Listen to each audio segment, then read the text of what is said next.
Bien, bonjour à vous toutes et à vous tous. Je vous remercie vraiment d'être venus aussi nombreux pour cet événement exceptionnel. Et je suis ravi d'accueillir Monsieur le ministre, Monsieur Djebari, ministre délégué chargé des Transports, qui nous fait l'immense honneur d'être présent pour l'inauguration de notre hub de CDG, qui est le plus gros investissement jamais réalisé en France par DHL Express. Donc, merci Monsieur le ministre, je vous laisse la parole. Ça comme ça. Merci beaucoup, monsieur le directeur général, président directeur général, monsieur le CEO du groupe DHL Express, monsieur le président directeur général d'ADP, ou son représentant que j'aperçois et que je salue, madame la préfète, mesdames et messieurs. D'abord, merci de votre accueil. Je crois tout juste 15 mois après la visite de Franck Riester à un autre moment à la fois de l'actualité économique, sociale, de la crise également, et puis qui avait présidé finalement au lancement des travaux, et 15 mois plus tard, nous y voici. Donc merci de votre accueil. Peut-être commencer par dire les rayons de nos supermarchés n'ont pas été vides lors du premier confinement, c'est grâce à vous. Si évidemment les vaccins, un peu plus tard, ont pu être acheminés partout dans le territoire, c'est évidemment aussi grâce au secteur logistique. Et si, même au plus fort de la crise sanitaire, la vie ne s'est jamais complètement et totalement arrêtée, si elle peut reprendre aujourd'hui, c'est évidemment grâce à vous. Alors du fond du cœur et au nom finalement du secteur, merci pour tout cela. Cette épreuve a eu peut-être un effet positif, c'est qu'elle a montré au monde à quel point le secteur logistique est indispensable. Indispensable évidemment à notre économie, à nos approvisionnements, à notre santé, bref, indispensable à notre vie. Et vous allez l'être de plus en plus, parce qu'il n'y aura pas de retour en arrière. L'e-commerce, comme relais de croissance, s'est installé dans nos vies, il s'y est installé durablement et il va continuer de se développer. Alors cet entrepôt, qui a mis 15 mois à naître, donc finalement une naissance rapide à l'échelle des travaux, y compris dans notre pays, cet hangar, ce hub quasi démesuré, tombe à pic, si je puis dire, car il faut bien l'avouer, même si on se sent un peu petit au milieu de ces 31 000 m², vous me disiez, de 34 000 et sur différents niveaux, il est difficile évidemment à la fois de trouver des mots, puis en quelque sorte, je pourrais faire l'éloge de votre capacité d'anticipation pour ce projet que vous avez initié avant la crise. On disait 15 mois pour le réaliser, mais ce projet visionnaire dans le but à la fois d'absorber la croissance à venir, vous parliez des 10 à 20 prochaines années, avec d'ailleurs des capacités de foncier assez considérables, et puis surtout d'adresser les mutations du secteur tel que nous les connaissons. Alors je pourrais louer votre capacité d'anticipation, je pourrais aussi louer votre effort en faveur de la transition écologique de votre activité. La consommation énergétique du bâtiment se trouve, je crois, améliorée de moitié. Vous avez très largement électrifié vos véhicules, vous faites des efforts considérables sur le dernier kilomètre, avec la livraison à la demande, avec la livraison à vélo, à pied, dans 50 centres-villes, et puis bien sûr le recours aux consignes et aux relais colis. Je pourrais vous féliciter, et c'est important, notamment à l'échelle de ce grand territoire, de l'impact que ce hub va avoir sur son économie. Vous le disiez, c'est à la fois le plus grand investissement de DHL consenti depuis les années 75, 76, votre installation, depuis toujours, et c'est 240 créations d'emplois directs tout de suite, avec l'activité que nous connaissons dans un territoire qui, comme chacun, cumule parfois à la fois les opportunités et un certain nombre de difficultés. Donc je pourrais vous dire merci pour tout cela, cela serait vrai, mais cela serait peut-être passer à côté de ce que vous faites vraiment, l'essence de votre travail, ce pourquoi vous vous levez chaque jour. Car oui, il y a plus important qui se joue entre ces murs. Ce ne sont pas seulement des flux que vous ordonnancez, ce sont aussi des destins. Ce ne sont pas seulement des enveloppes que vous distribuez, ce sont aussi des promesses. Et ce ne sont pas seulement des colis que vous transportez, c'est aussi de l'espoir. Et c'est ce courrier qui annonce, par exemple, à une jeune lycéenne d'un village de Poitou, trop petit pour ses ambitions débordantes, qu'elle est acceptée dans une université à l'autre bout du monde. C'est ce 33 tours d'un groupe psychédélique des années 70, absolument introuvable en France, ni d'ailleurs sur les plateformes qui, parfois, ne sont pas en panne, et qu'un père veut offrir à son fils et qui utilise vos services pour lui transmettre sa passion. C'est encore cette prothèse ultra avancée, conçue en Suisse, qui va permettre à une personne handicapée de retrouver la sensation de marcher. Ce que je veux dire, c'est que des histoires comme celle-ci, il y en a, et vous l'avez dit, 38 000 par heure qui vont transiter ici, à Roissy, dans votre bâtiment. Et des vies, vous allez en changer 900 000 par jour. C'est donc tout à fait considérable si on repense réellement au sens des choses. Alors faisons d'abord en sorte que cela continue. Et le seul moyen que cela continue, c'est, nous l'avons dit, d'engager la décarbonation du secteur logistique, qui est en très forte croissance. Je sais que vous faites beaucoup d'efforts, j'en ai conscience, vous l'avez dit. Nous devons évidemment continuer de faire plus ensemble. Cela veut dire, évidemment, sur les longues distances, continuer de renouveler les flottes d'avions, comme vous le faites avec les nouveaux Boeing 777. C'est également engager le virage de l'innovation. Je sais que vous avez un partenariat important sur les avions électriques avec Alice Aviation. Et cela veut dire évidemment, dans nos villes, partout, continuer la décarbonation, aller vers plus de vélos cargo, plus de véhicules utilitaires légers électriques, et de nouvelles aides en la matière vont bientôt être annoncées pour encore stimuler leur achat. Mesdames et messieurs, pour ne pas être trop long, et malgré le plaisir que j'ai à être avec vous ce matin, peut-être dire quelques mots. Dans une ère politique qui, comme chacun l'a remarqué, s'ouvre devant nous. Dans les mois à venir, certaines se presseront sur les plateaux télé pour vous dire à quel point ils vont changer la France, à quel point ils vont changer les vies. Ils ont d'ailleurs déjà très largement commencé. Mais rares sont ceux qui vous diront concrètement comment. Et plus rares sont ceux encore qui parleront de vous, de votre hub, de votre métier, de votre engagement, de votre dynamisme, de l'abnégation des salariés avec lesquels j'ai eu l'occasion de discuter un peu et de votre dévouement. Et pourtant, je l'ai dit, vous changez des vies au quotidien. Alors, ne l'oubliez pas. Pour ma part, je ne l'oublierai pas. Et je vous remercie encore de l'incroyable visite que vous avez fait l'honneur de m'offrir aujourd'hui. Merci à vous. Merci beaucoup.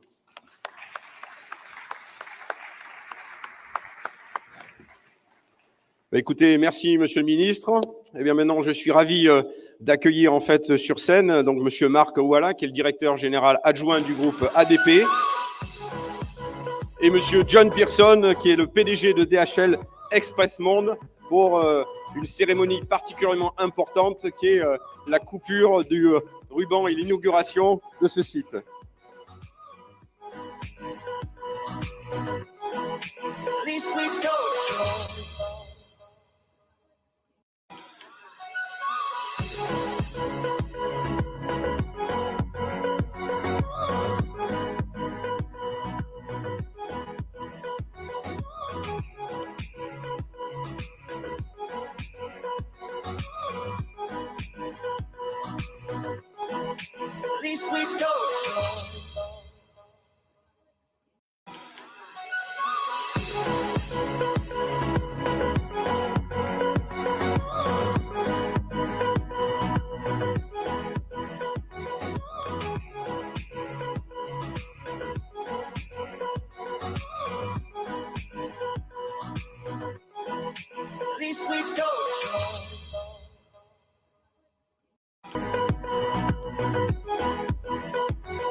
Bien voilà, donc nous allons libérer le ministre et donc continuer notre présentation.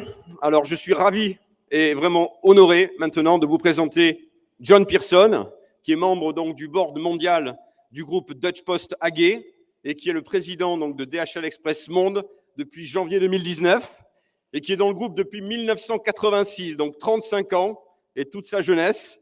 Donc il gère un petit périmètre de 110 000 personnes dans plus de 220 pays et territoires, et pour un chiffre d'affaires qui fait plus de 19 milliards d'euros. John, à toi la parole.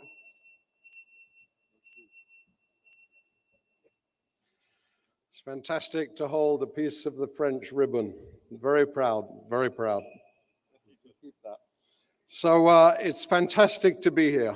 It's really fantastic to be back on the road. And to be honest with you, there is no place in the world I'd rather be today than standing in front of you, opening this great facility. So it's a real pleasure, a real double tap pride for moment for DHL Express.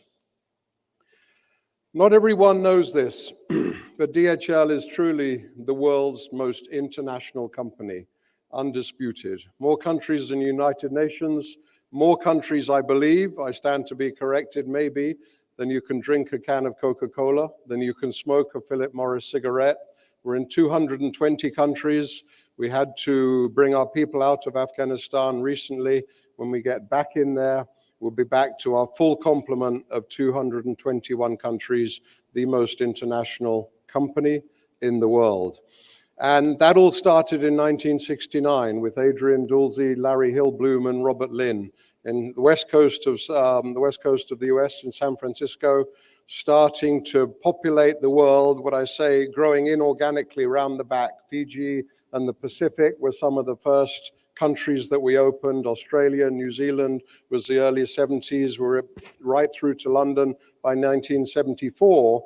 And then the next 50 years really has been populating the image you see behind me, populating the image with more people, more service centers, more gateways, more hubs, more planes, and growing. And the reason why it's so special to stand here today for Philippe and I and the team is that we are opening this fantastic facility. Honestly, 5 years ago, I couldn't have imagined that this would be the case, that we'd be opening a facility of this scale that puts every other facility in its shadow, really. And the reason I'm so proud is because it is testament to our great employees, double tap for pride for all our employees in France and Paris, and the people that made this facility on time. It is testament to our great customers, many of which will be with us tonight, and it is testament to our great suppliers and partners. In fact, most of all, because to complete this facility on time in 15 months during a pandemic and be like it is today is a fantastic example of engagement français. Truly, it is the best example of commitment that I could ever see. And I said that earlier on. I'm very proud of it, and I'm very proud of everyone that made this facility possible to open today. And you all know who you are. So there are four big themes on everyone's mind at the minute, some more than others, depending on where you are and what you do. But global trade, global commerce, sustainability, vaccine distribution, and e-commerce. And those same four themes are right in the middle of the radar screen of the DHL Express organization and the DPDHL organization. Those are the four themes, in addition to digitalization, which I won't talk about today, are the things central to our management team agenda. So, on the topic of global trade, you might not believe it, some may not know it, but global trade has bounced back to pre-pandemic levels. And supply chains are built on two things, efficiency and economics. And those supply chains have served companies well for decades. And that's why those supply chains are still in place. Right now, with the supply chain traffic jam, you might say, that is happening, the same traffic jam you're reading about in the newspapers, the fuel shortages and driver shortages, it's being tested. But it is adapting, not failing. Supply chains are adapting and not failing. In fact, globalization and global trade is the savior during the pandemic. In many senses, supply chain optionality from globalization is what has allowed people to get through it. In February and March last year, we were shipping PPE, personal protective equipment, into China. 2 months later, we were shipping PPE from the world. The number of supply chain stories of allowing companies to keep their machinery and their production line going has been facilitated by globalization and global trade. And as Jack Ma said, when trade stops, war starts. Maybe dramatic, maybe not. But logistics and international trade is unarguably the driver of prosperity. It was making nations more profitable during the spice trade in the 15th century. And in the same way, global trade and connecting countries is enhancing and improving the lives of frontline workers and blue-collar workers all over the world. It's raising prosperity, it's improving education, it's raising frontline salaries. So we should say in many senses, and if you're looking for a headline, it's a hackneyed phrase, but global trade is too big to fail and global trade is here to stay. And nothing really has jolted that off its axis of growth over the last 2 decades. And many say that regionalization is taking place, but the distance that trade tonnage has flown hasn't changed over the last decade. It's still 6,300 kilometers on average. So trade is still traveling the same distance it did. So regionalization and nearshoring may be happening to small degrees, but on the whole, that supply chain setup that has served everyone so well is still in place. So here she is, Alice, electric aviation, and I put this slide up as a symbol of all the things that the team are doing in terms of reducing our aviation emissions. It's a symbol of it. It's a creative and innovative aspect of it. 12 of these aircraft have been ordered with the delivery of 2024. First test flight will be before the end of this year, so this is a reality. It's not an image, it's not a prototype, it's something that'll be on the tarmac in our hubs in 2024. But it's symbolic of the way in which we're approaching aviation emissions by buying newer and more efficient aircraft, filling those aircraft with sustainable aviation fuel to an increasingly high degree, and flying those aircraft with more efficiency, more optimization to reduce the emissions of actually how we fly these aircraft, how we load these aircraft, what the center of gravity of the loading is. So there's a lot of things going on, and I would just like you to indulge me for a second, and I'm now going to play a video that is very recently produced, and I think if you're not moving fast in this world, you're not moving fast enough. And it talks to how we've progressed over the last 6 or 12 months to adapt to the world of sustainability in terms of the environment. It comments less so on the social side and the governance side. So I'll play the video now.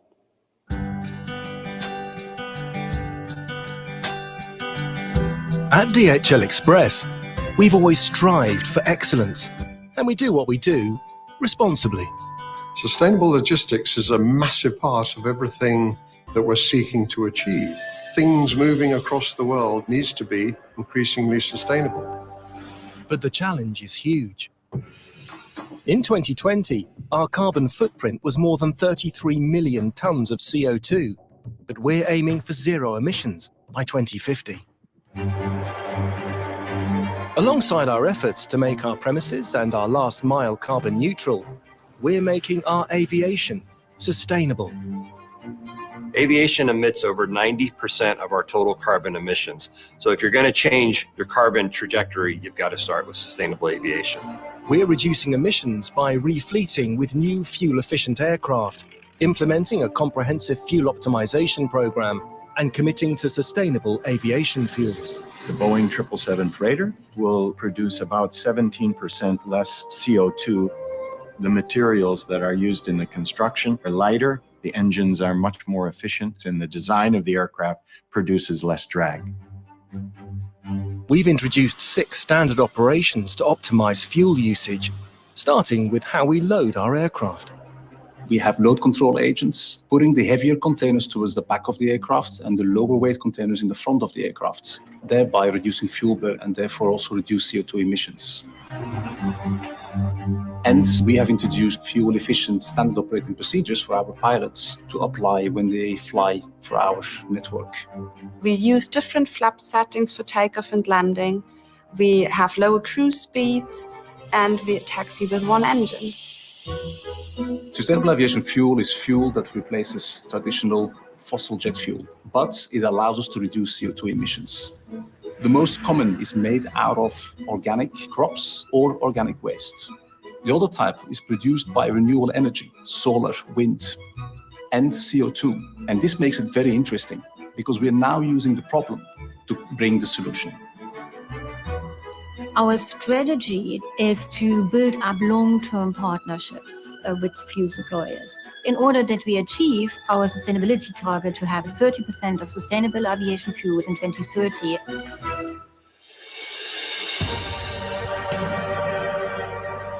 And we're investing in aircraft that need no aviation fuel at all. The Alice electric cargo E-plane. Our thinking about Alice was to take a step towards carbon neutral air transport. Alice carries about 1,200 kilos, but will develop with better design and better engineering to carry more. We're being transparent about our sustainability measures, which is good news for the environment and our customers. Sustainability on the priority agenda of our customers has been increasing over time. We offer them the insights by giving them the right reporting. We offer them the options also to ship with us in a climate-friendly way. Our sustainability journey has begun, and the decisions we're making today will give our children a tomorrow.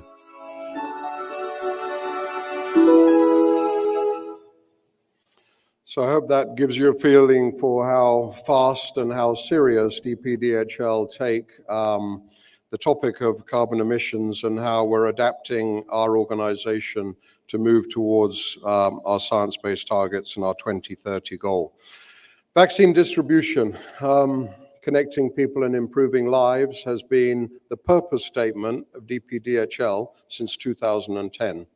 But only really in the last 2 or 3 years is it on the lips and the minds of every single person in our organization, because they've recognized that during the pandemic, we've kept trade going, we've kept medical shipments going, we've started moving vaccines and so on and so forth. So there isn't a person in our organization that doesn't know our purpose statement. There isn't a person that doesn't understand the true purpose of connecting people and improving lives. In fact, there was a lot of cynicism about supply chains and transportation companies being able to facilitate the distribution of vaccines. There was a cartoon in The Economist, I saw it myself, that the production would be there and the supply chains wouldn't be able to cope with it. Well, nothing has been further from the truth. Our ability, and many other companies that have done a great job doing this, our ability to deliver 1 billion vaccines to 163 countries in express, over 350 million doses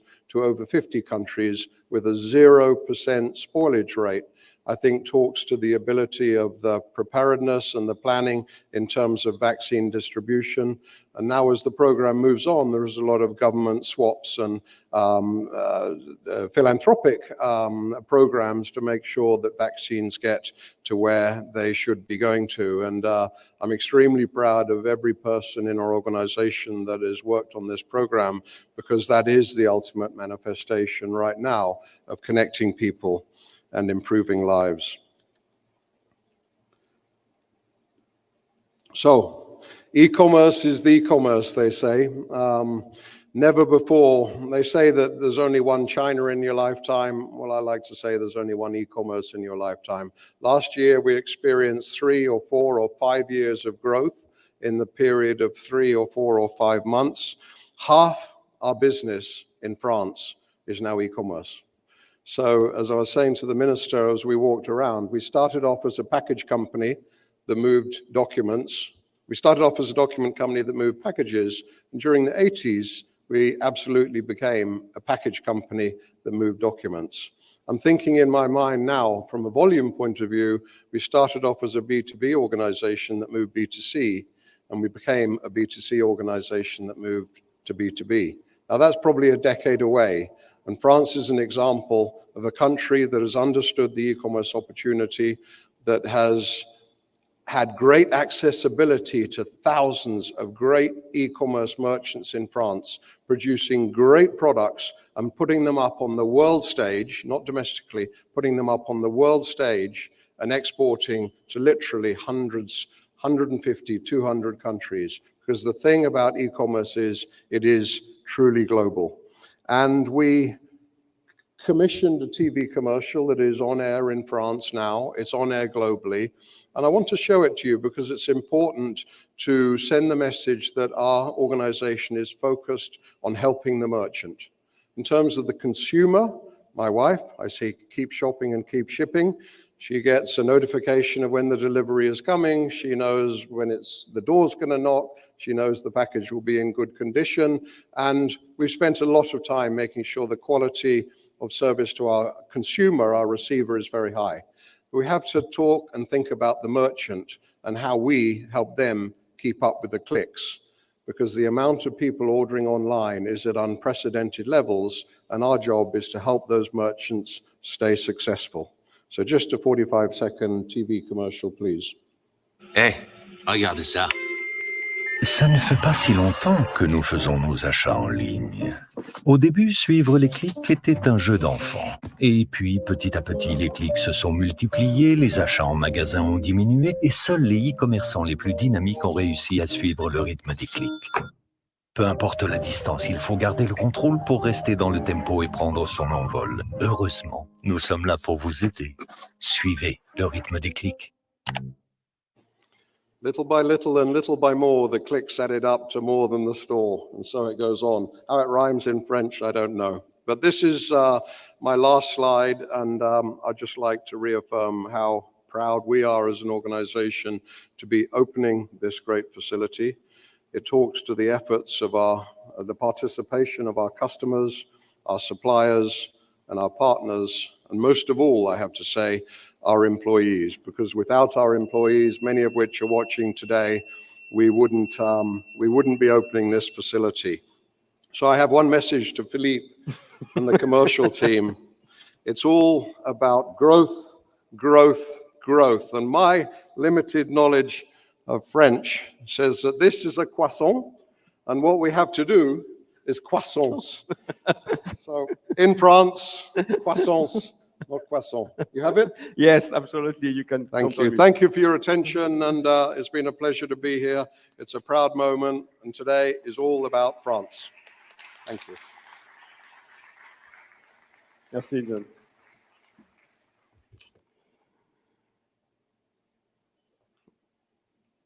Merci, John, pour cette présentation. Donc, je vais poursuivre pour vous présenter donc DHL Express France et notre magnifique hub ici à CDG. Alors, heureuse coïncidence, nous célébrons ce mois-ci 2 événements importants. Le premier, eh bien, c'est l'ouverture de ce hub officiel et également notre 45e anniversaire en France, puisque nous sommes présents depuis 1976, donc c'est-à-dire 7 ans après la création de DHL au niveau mondial en 1969. Alors DHL Express, nous sommes clairement le numéro 1 du transport express international depuis 1976. Donc là, je vais vous montrer des chiffres sur la France. Comme John l'a expliqué, nous attachons énormément d'importance à nos collaborateurs. Nous sommes en France maintenant pratiquement 3400 et nous avons été très actifs en termes de recrutement, puisqu'à la fin du mois d'août, nous avons embauché 538 collaborateurs. Et sur ce nouveau hub, cette année, nous avons créé 239 emplois. Alors pourquoi nous sommes très fiers de ceci? Parce que nous avons été en mesure d'accrocher des reconnaissances au niveau mondial, français et européen exceptionnelles. Vous ne le savez peut-être pas, mais DHL Express est en position numéro 2 dans le monde, dans les entreprises où il fait bon travailler, dépassant largement énormément de sociétés connues. En Europe, première position, et ça a été annoncé il y a la semaine dernière, et en France, nous sommes en seconde position, ce qui est une performance exceptionnelle, sachant qu'il y a 2 ans, nous étions à la 21e place. Donc vraiment, une reconnaissance de nos collaborateurs. Nous avons 55 sites répartis sur le territoire, donc 46 sites qui sont des agences de distribution. Je vais en parler par la suite. Et donc, nos équipes, tous les jours, gèrent en fait, sur l'année, 43 millions de colis. Donc 43 millions de colis, et ça représente une croissance de 16,5% par rapport à la même période de l'année dernière. 30 000 clients actifs. Alors, nous travaillons avec les 2/3 des sociétés du CAC 40, mais la quasi-majorité de nos clients sont des PME, PMI. John en a parlé, c'est vraiment important pour le e-commerce. Et donc, ces clients sont le cœur de notre métier. Et du coup, nous avons une part de marché qui est à 37%, clairement le leader, devant en fait nos concurrents que nous respectons. Nous avons 2100 véhicules, 34 vols quotidiens qui circulent sur le territoire français. Et nous sommes également très fiers du service client, puisque notre première priorité, c'est la satisfaction de nos clients. Et donc, nous avons 300 conseillers clientèle qui sont répartis sur le site de Paris, le Bourget, où nous avons notre siège, mais également à Lyon. Et donc, nous recevons à peu près 10 000 contacts par jour. Donc, c'est vraiment important. Alors, justement, un petit zoom sur notre activité en 2021. L'activité est très bonne, puisqu'on a vraiment une croissance continue de nos flux et qui s'est accélérée en 2021 avec la reprise économique. Quand on regarde un petit peu l'historique, entre 2018 et 2017, nous avons eu une croissance de nos volumes de l'ordre de 7,5%. Quasiment le même chiffre entre 2019 et 2018 et entre 2020 et 2019. Et que s'est-il passé à la fin du mois d'août? Vous voyez qu'on a doublé en fait notre croissance, puisqu'on est à 16,5% de croissance. Et ce qui est très important, c'est ceci, c'est que notre croissance à l'export, donc nous accompagnons les sociétés exportatrices, ont connu une croissance de 30%. Et je vais vous donner deux chiffres qui sont symptomatiques de cette croissance. L'industrie de la technologie a vu sa croissance augmenter de 89%. Donc je répète, 89% pour tous les gros acteurs de la technologie, et le luxe et la mode de 41%. Donc une très très bonne activité. Et justement, je souhaiterais faire un petit zoom maintenant entre le B2B et le B2C. John en a parlé, et c'est vraiment important, puisqu'on a eu une croissance soutenue du B2C sur ces dernières années, et cette croissance continue. À titre d'exemple, en 2010, donc il y a à peine 11 ans, le poids du e-commerce, donc des achats par les particuliers, représentait que 2% de nos importations. Quand on se projette en 2017, 2018, 2019, on est passé de 30, 34 et 38%. En 2020, en pleine pandémie, on est monté pratiquement jusqu'à 50%. Tous les particuliers achetaient sur Internet. Et maintenant, nous estimons que l'on va passer en fait à 45%. Alors attention, c'est un pourcentage, ce qui veut dire que le poids du B2C a baissé, mais l'activité continue d'augmenter au détriment en fait du B2B. Donc nos activités sur les entreprises a augmenté de façon importante, comme on a vu précédemment. Et nous estimons que nous allons arriver en vitesse de croisière aux alentours de 2025 à entre 55 et 60% de notre business qui sera en fait du B2C. Donc vraiment un changement de business model et la nécessité d'investir. Et donc justement, que faisons-nous dans ce cadre-là? Eh bien, nous investissons. Et donc on investit pour anticiper et pour accompagner cette croissance. En France, depuis les 6 dernières années, nous avons investi 80 millions d'euros, ce qui représente à peu près 80% de nos sites où nous avons agrandi, déménagé, modifié tous nos sites pour pouvoir faire face à cette croissance de nos volumes. Et évidemment, ici, sur le nouveau hub de CDG, 170 millions d'euros, et je remercie John pour ce chèque de 170 millions d'euros parce que c'est un investissement majeur, encore une fois, le plus important jamais réalisé. Et pourquoi? Eh bien, pour optimiser en fait le temps de traitement des colis, on va le voir par la suite, et ceci pourquoi? Pour nos clients, pour assurer une excellente qualité de service pour nos clients. Et sans oublier, évidemment, le confort de travail de nos collaborateurs, parce que leurs conditions de travail vont s'améliorer de façon tout à fait considérable.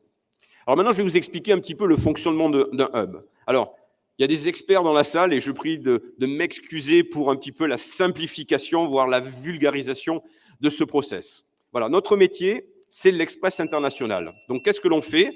Eh bien, nous collectons et nous livrons des documents et des colis aussi rapidement que possible dans le monde entier au sein de notre propre réseau DHL, c'est-à-dire nos hubs, nos gateways, nos plateformes, nos avions, nos agences. Et ainsi, en fait, on contribue au développement du commerce mondial en permettant à nos clients eh bien, de renforcer leur activité depuis n'importe quel lieu dans le monde. Monsieur Djebari en a parlé tout à l'heure. Alors, donc, nous avons en fait deux process. Le premier process, c'est le process import. Donc, nous avons nos colis qui arrivent en France en provenance du monde entier, les 220 pays dans le monde. Ces colis ensuite donc, arrivent ici au hub et sont traités, dédouanés et dispatchés. Et ensuite, ils sont transportés à travers des vannes dans les agences de distribution. Nous en avons 46. Et ensuite, les coursiers utilisent des vannes pour livrer donc ces colis à nos clients français. Donc ça, c'est le cycle import qui, en général, les avions arrivent entre 3 et 5 heures du matin et les coursiers partent des agences entre 9 heures et 10 heures. Ensuite, nous avons le cycle export qui est plutôt l'après-midi. Et donc là, qu'est-ce qui se passe? C'est que nos coursiers vont retirer des colis chez les clients français, principalement des entreprises, mais également des particuliers. Ces colis, ensuite, sont acheminés vers les agences de distribution. Là aussi, il y a un tri de colis et aussi un dispatch. Ils sont mis, en fait, donc, dans les agences vers le hub français et ces colis partent, là aussi, à destination du monde entier. Voilà, en fait, le process. Donc, import et export, et la configuration de ce site est organisée dans ce sens. Alors maintenant, je vais faire un zoom un petit peu sur CDG et vous montrer donc ce qu'il en est. Alors, il faut savoir que nous sommes présents sur l'aéroport de Charles de Gaulle depuis maintenant plus de 40 ans. Et je remercie Augustin de Romanet et les équipes d'ADP qui nous ont toujours accompagnés sur cette implantation. Il faut savoir qu'on est arrivé en 1979, donc il y a quand même pas mal de temps. En 1999, nous sommes arrivés sur une nouvelle plateforme et le 28 février 2020, nous avons signé le bail. 28 février 2020, donc quelques jours avant le début de la pandémie. On a commencé les travaux, les fondations en mars 2020, comme vous le voyez ici, et nous ouvrons aujourd'hui en fait le nouveau site. Donc, et on a reçu les clés physiquement exactement le 25 mai 2021. Donc, ce qui veut dire qu'en l'espace de 15 mois, comme M. Djebari et John l'ont précisé, on a été capable de construire ce bâtiment sorti de terre. Donc, c'est vraiment une vraie performance et je tiens vraiment à remercier ici toutes les équipes. Et je vous propose de voir une petite vidéo en avant-première de la visite que vous pourrez effectuer dès la fin de cette présentation.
Magnifique.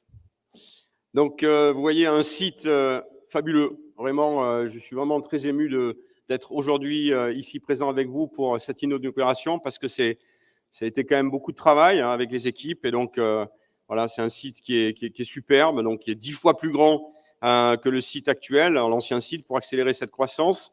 Donc, il faut savoir qu'on est tranquille donc, pendant une dizaine d'années et on a une réserve foncière. Merci aussi le groupe ADP pour nous donner la possibilité de pouvoir s'étendre si le business continue pour la croissance, John, et pas le croissant. Donc, c'est important. Donc, on est à 91 000 mètres carrés ici. Donc, c'est à peu près l'équivalent de 13 terrains de football sur le terrain. 32 000 mètres carrés de surface d'exploitation avec la mezzanine, comme vous avez pu le voir. Et donc, nous trions 38 000 colis à l'heure. Donc, 24 000 pour les colis et les flyers, 14 000. Donc, la totalité de nos expéditions. Donc, c'est quand même considérable. 66 quais de chargement, vous les voyez. Nous avons 719 collaborateurs qui sont sur site et nos vols, donc 14 vols DHL en propre, et nous utilisons les vols commerciaux. Alors, pourquoi des vols commerciaux? Parce qu'effectivement, sur certaines destinations, nous utilisons ces vols commerciaux pour mettre les colis DHL dans les soutes parce qu'il n'y a pas suffisamment de volume pour des destinations qui sont avec moins d'importance. Et nous avons aussi, c'est important, 100 rotations routières. Alors, en termes de technologie, nous sommes très avancés aussi, puisqu'on a vraiment passé du temps sur ce sujet. La chaîne de tri, 1,5 km de long, c'est 45 millions d'euros. Donc, ça représente un gros quart de l'investissement des 170 millions d'euros. Les machines à X-ray, particulièrement importantes pour l'industrie de la technologie, puisque nous travaillons avec les plus grands noms de la technologie. Le luxe, donc on est capable d'identifier, vous le verrez lors de la visite, tous les colis, et on est capable de scanner 10 000 colis à l'heure.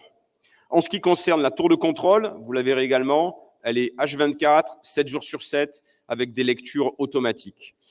Et nous avons en fait un système qui est novateur, qui s'appelle le Pick to Light, un petit peu comme quand vous êtes dans un parking, vous voyez en fait si c'est vert ou rouge, où on détecte les colis qui sont en dédouanement par un petit signal lumineux vert.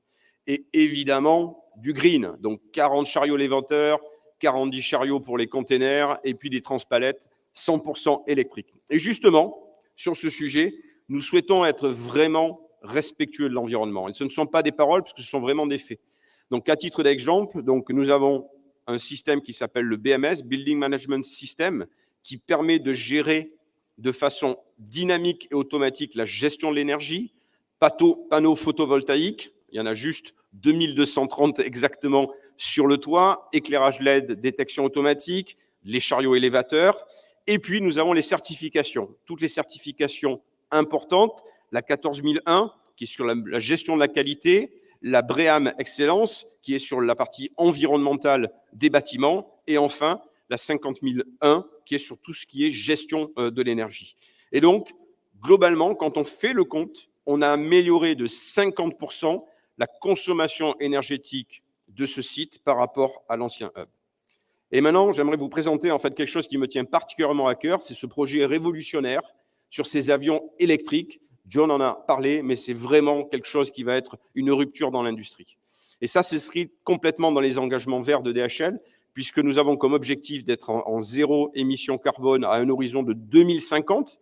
Donc, c'est demain, et nous sommes plutôt en avance sur ce programme. Nous avons également acquis des avions, alors 22 777, donc qui réduisent la consommation de 17%, et ces avions sont déjà en place. Il y en a 10 en janvier 2021, 4 qui vont arriver d'ici la fin de l'année et 8 en 2022. Donc ça, c'est vraiment un gros plus parce que ça nous permet d'avancer. Et puis cet avion magnifique que vous voyez ici, donc Alice Aviation. Pour l'anecdote, c'est Alice au pays des merveilles, c'est la vérité en fait du nom Alice. Et Aviation, c'est une société israélienne. Et donc nous avons commandé 12 avions. Donc ce qui veut dire qu'en fait ils sont commandés. John l'a précisé, les premiers vols vont avoir lieu en fin d'année 2021 et les livraisons 2024. Et ce qui est intéressant, c'est qu'en fait, l'autonomie est de 815 km à ce jour en utilisant des batteries existantes, donc des batteries utilisant des technologies actuelles. Et en fait, la capacité de charge sera de 30 minutes pour 1 heure de vol. Pendant qu'on chargera l'avion, on pourra en fait le charger avec la batterie. Donc ça, c'est vraiment très, très bien. Et puis, nous continuons évidemment tous les investissements verts. On a investi 3 millions en France en 2021, 74 véhicules électriques, et nous avons commandé des Fiat e-Ducato. Alors, pourquoi des e-Ducato? Parce qu'en fait, ils ont une capacité importante d'autonomie de batterie. On est à plus de 200-250 km. Et puis, aussi, ils ont une capacité de stockage qui correspond à notre métier de l'ordre de 12 mètres cubes. Nous livrons 50 centres-villes en vélo triporteur à pied et parfois même en fait en transport en commun. Et nous avons été novateurs dans ce domaine puisque nous avons commencé les premières livraisons en 2005 en vélo à Paris. Ça s'appelait la Petite Reine. Et puis, on veut absolument avoir un dernier kilomètre propre avec des livraisons à la demande où le consommateur peut choisir son créneau, 4 heures pendant la journée, 2 heures en fin de journée. Des livraisons collaboratives où nous avons signé des partenariats avec des startups qui font ces livraisons justement en vélo, à pied ou en transport en commun. Les consignes, qui sont encore à développer de façon importante en France comme en Allemagne, et les points relais, puisque nous bénéficions du partenariat avec Relais Colis, où en fin d'année, nous aurons plus de 6000 Relais Colis. Alors, qu'en est-il maintenant pour nos clients? Parce que tout ça, on le fait quand même pour nos clients. Eh bien, ça va être une révolution, puisqu'il va y avoir un vrai gain de temps et une meilleure qualité de service pour nos clients. En moyenne, et c'est vraiment un minimum, le gain de temps sera d'1 heure pour les livraisons, les enlèvements. Dire 1 heure, c'est pas terrible, c'est énorme. Parce que notre métier, en fait, c'est l'express. Et chaque minute compte. Je vais vous donner quelques exemples sur du matériel médical, en fait, pour des opérations, sans parler évidemment du Covid, une pièce de rechange pour une chaîne qui est en arrêt, ou une robe pour un défilé de mode. Donc, chaque minute compte. Et donc, ça va aller très, très vite. Et aussi, on a une meilleure capacité qui va nous permettre, en fait, de desservir beaucoup plus de destinations avec un maillage, avec les vols commerciaux de CDG qui sont à côté d'ici. Et puis, notre site est prêt pour dimensionner pour les 10 prochaines années minimum. Donc oui, John, on aura de la croissance, tu peux en être sûr. Et puis aussi, la sécurité, c'est important pour nos clients du luxe, la high-tech, mais aussi nos clients. Donc, on a 700 caméras qui sont réparties sur le site. Et je terminerai par ce qui est le plus important pour nous, qui sont nos collaborateurs. Parce qu'on n'est pas à Great Place to Work en position numéro 2 dans le monde, numéro 1 en Europe et numéro 2 en France pour rien. Et vraiment, on a souhaité avoir des équipements de nouvelle génération pour davantage de bien-être au travail, et vous le verrez lors de la visite. Donc, nous avons créé 239 emplois, et ça, c'est cette année. Nous espérons que sur les années suivantes, ce chiffre va évidemment augmenter. On a créé des nouveaux postes d'encadrement intermédiaire, parce que le métier change, il est beaucoup plus automatisé, avec beaucoup d'agents d'exploitation, des agents de sécurité, du support, des contrôles, beaucoup de formations. Monsieur le ministre a posé la question, donc on a eu plus de 5000 heures de formation et ça va continuer. Et puis une vraie ergonomie de l'ensemble des postes de travail, avec des bras de chargement, de téléchargement et télescopique, revêtement de sol antifatigue, ça vous le verrez aussi pendant la visite. Donc ça, c'est vraiment très très bien. Voilà, donc c'est vraiment un investissement majeur. Et donc, je voulais remercier évidemment M. Augustin de Romanet et l'ensemble des équipes d'ADP, à qui je vais passer la parole maintenant pour cette confiance dont ils nous ont fait part pour travailler sereinement sur ce poste. Merci beaucoup.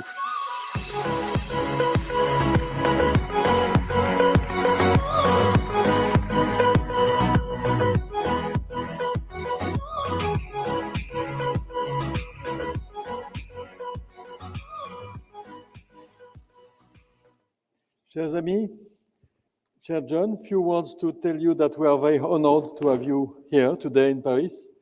And all the team of Paris CDG is proud to show you that we are the true gate to Europe. And your choice was the good choice. And I hope that you will appreciate for sure Croissant, but also for your deliveries, Éclair. So, I will switch in French, if you allow me, pour vous dire peu de mots. D'abord, c'est un très grand bonheur de vous voir ici parce que lorsque j'ai été nommé au sein du groupe ADP, j'ai découvert l'activité cargo et très vite, j'ai voulu porter l'accent sur son développement. J'aime beaucoup la compétition. En Europe, nous faisons la course avec Francfort en permanence. Qui va être le premier ? On est à 2 122 000 tonnes et Francfort à 2 123 000, ou l'inverse. Grâce à vous, j'espère qu'en 2022, nous allons redevenir maillot jaune du cargo en Europe.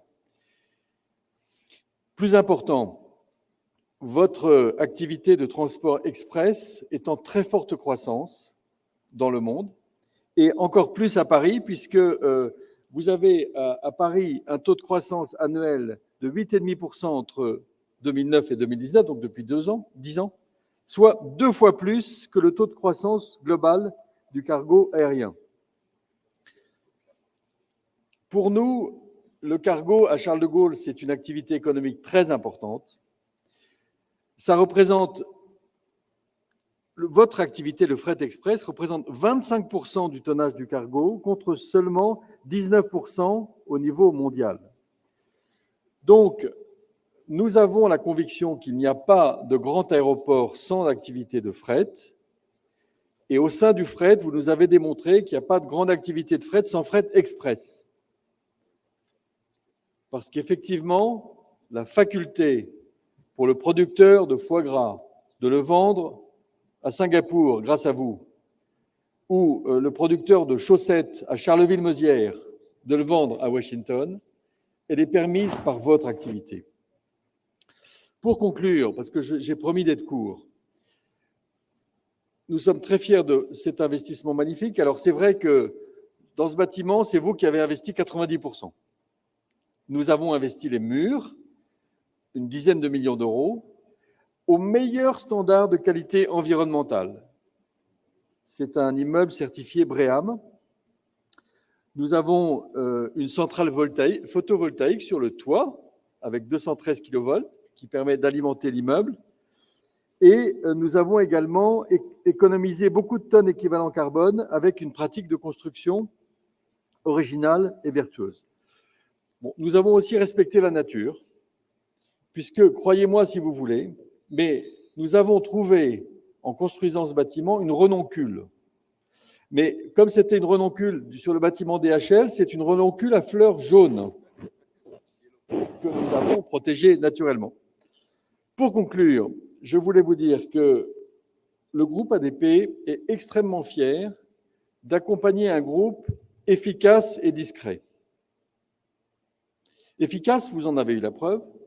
Discret, je n'ai jamais eu de problème avec les dossiers DHL. Marc Walla, ici présent, Marine Olivieri, Édouard Mathieu, qui sont mes collaborateurs au sein d'ADP qui ont en charge l'activité cargo, ne sont jamais venus me voir pour me présenter un problème. Avec DHL, ça se passe toujours bien. Et au fond, les seuls petits problèmes que je peux avoir, c'est comme j'habite en face de M. Préta, parfois le matin quand je sors ma voiture, je risque d'emboutir sa voiture. Mais c'est un problème mineur, vous en conviendrez, qui n'a pas vraiment sa place dans un tel discours.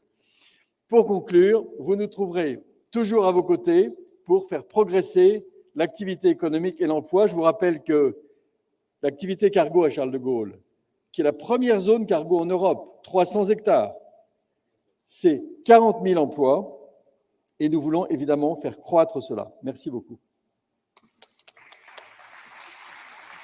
Merci beaucoup.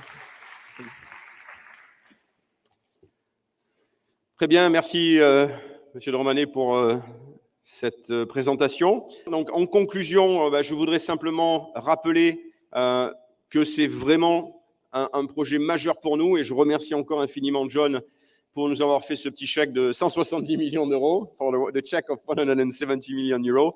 So c'est vraiment le plus gros investissement jamais réalisé en France. Donc, la France, Monsieur Djebbari aussi, le ministre l'a précisé, a vraiment un rôle stratégique à jouer dans le maillage international parce que nous sommes très, très bien placés et la France, c'est un pays quand même importateur. Donc, il faut que l'on ait une machine de la dimension de ce hub.